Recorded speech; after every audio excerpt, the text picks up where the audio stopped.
Okay, hello, good afternoon. So today is the last, this week is the final week of lectures. On Wednesday, we'll give out study questions for the final exam. So on Wednesday, we'll give out 12 study questions. When you go into the final exam, which will be 3 hours, you will see 6 of those 12 questions, word for word, and you will have to answer 3 of them. So there should be no unpleasant surprises on the final exam. I mean, it may be unpleasant, but it won't be a surprise on the final exam. Are there any questions about that? They're meant to be answers that balance beauty and clarity of organization with communication of a great deal of information, indicating what you've been doing all time. Yeah, so it's a matter of balance. But if it was me, actually the GSI should talk to this, but I'll just tell you, if it was me, I would always err on the side of length.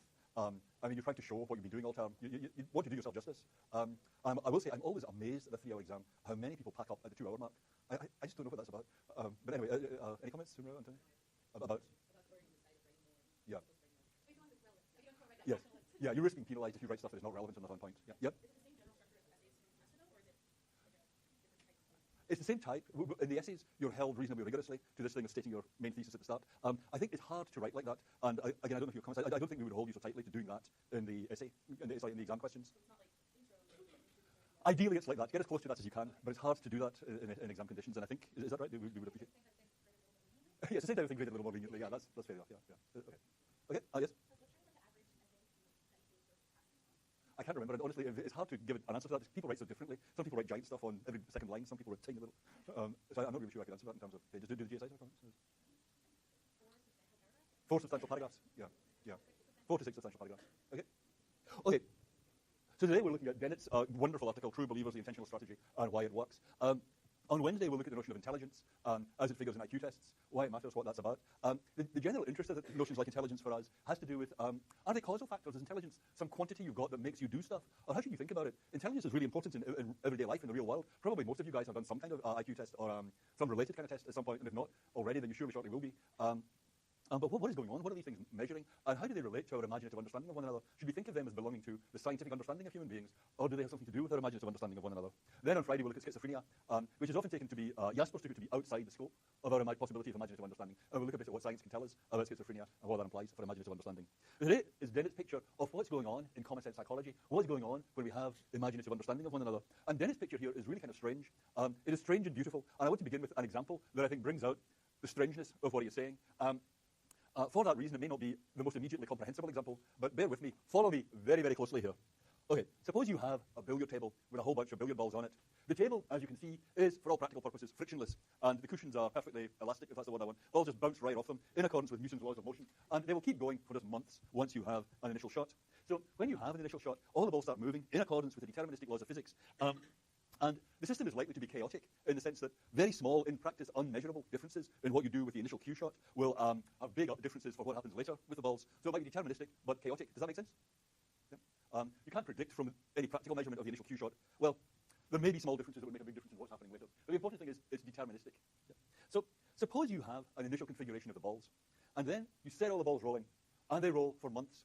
And then one Monday at 2 o'clock, you are in the room where this table is with all these balls rolling about, and it just so happens that all the balls have wound up in the top left-hand corner. And you say, wow, look at that. They're all in the top left-hand corner. Why is that? You ask your wise old teacher, isn't that amazing? How come they're all up there in the top left-hand corner?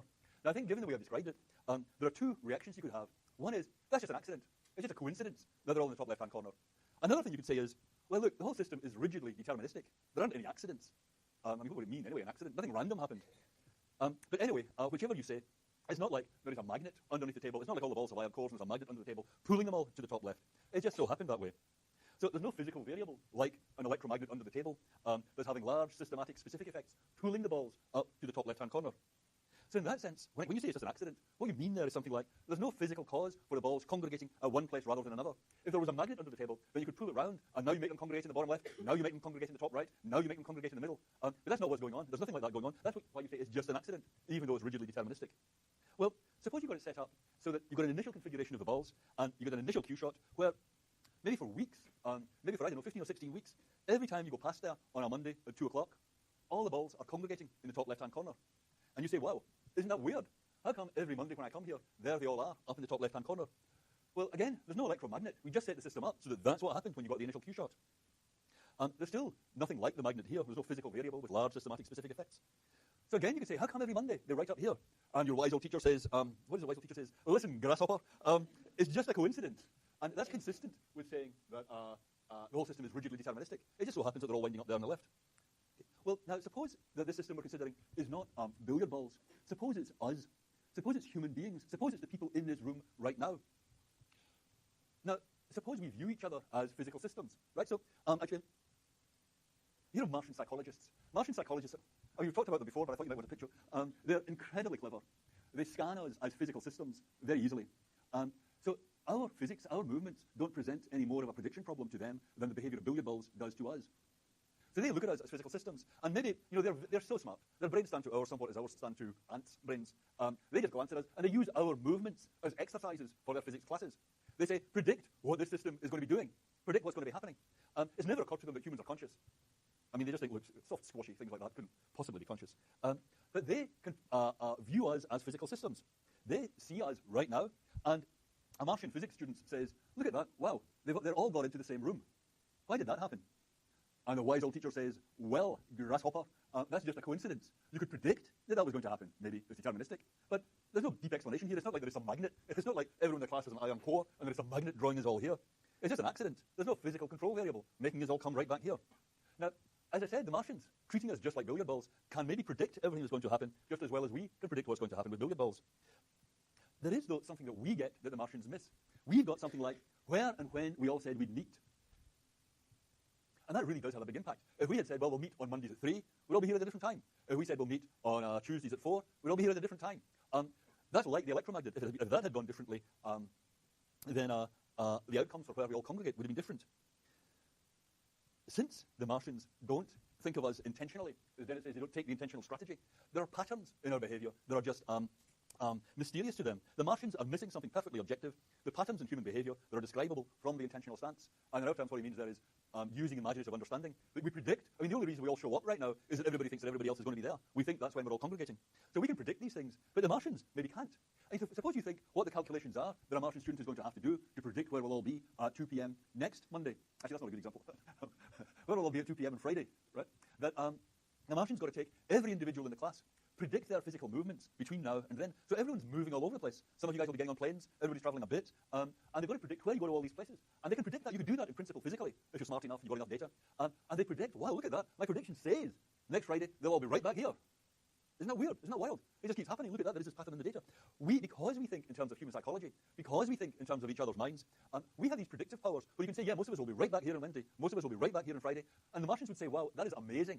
How come creatures with such primitive brains are being able to do these calculations whose complexity beats many of our best physics students? Because our physics students are having to do these complex calculations. We're just doing it like that. We just look at when it's written. We say, okay, we can do it. So our predictive powers, using imaginative understanding, are going to seem magical to a Martian. If we didn't think in terms of minds, there would be patterns in the world that we would just miss. Then it gives this story as an analogy for what we're doing with imaginative understanding. There was a merchant in Baghdad who sent his servant to market to buy provisions. And in a little while, the servant came back, white and trembling, and said, Master, just now when I was in the marketplace, I was jostled by a woman in the crowd. When I turned, I saw it was death that jostled me. I will go to Samara, and death will not find me.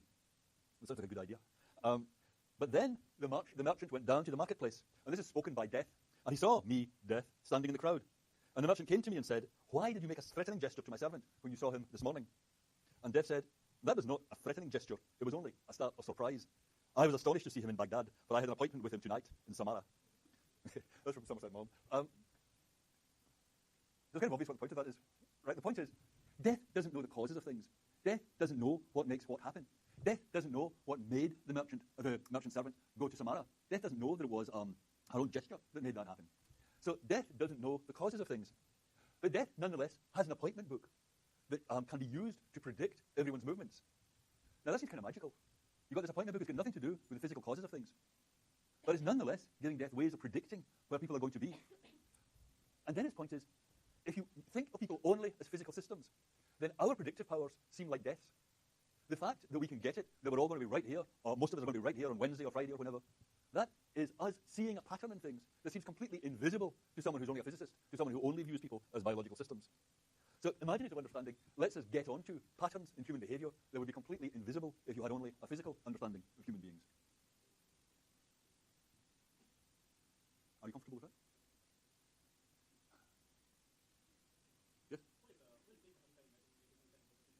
Sorry, can you say that again? Who can predict our imagination? Oh, the Martians can predict our imaginative understanding. Very good, yeah. Isn't that interesting? Yeah. Yeah, if they could do that, yeah, and indeed that is just the kind of thing that physicists do, right? You take the imaginative understanding and you use that to predict what we're going to do. Yeah, and they say, boy, this is great.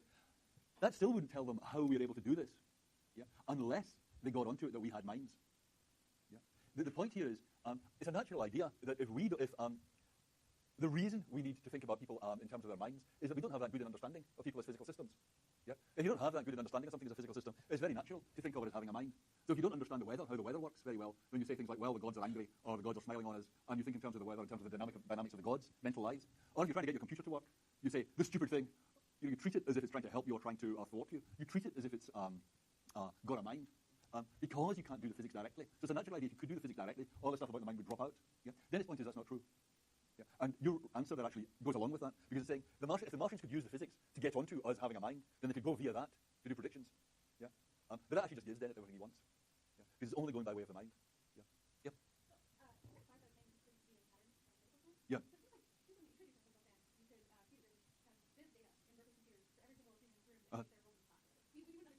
Right. That's very good, yeah.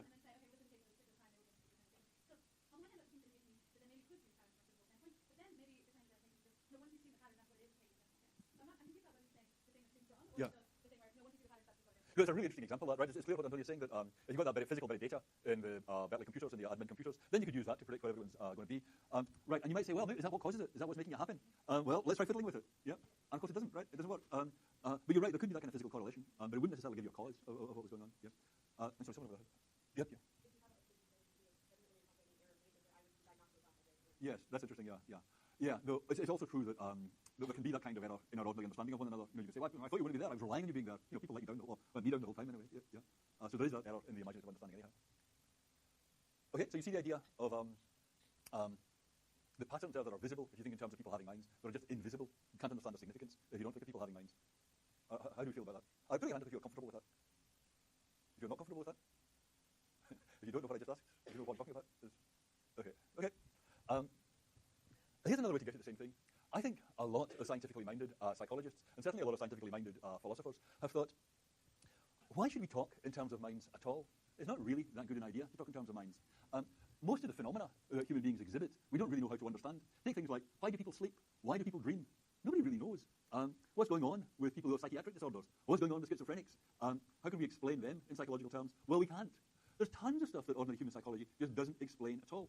On the other hand, if you look at theories of cell functioning, if you look at biological theories of how the cells in the brain are all wired up together, how cells excite or inhibit one another, what kinds of communication there is between them, then these are very general theories. These apply right across all animals, and they're just being applied to us. It's just a matter of complexity. We're pretty complex. Human brains are pretty complex. But untangling that complexity is, from this standpoint, just a matter of detail. And once you understand it in those terms, then really we will want to drop talking about the mind and talk directly in terms of human beings' biological functioning.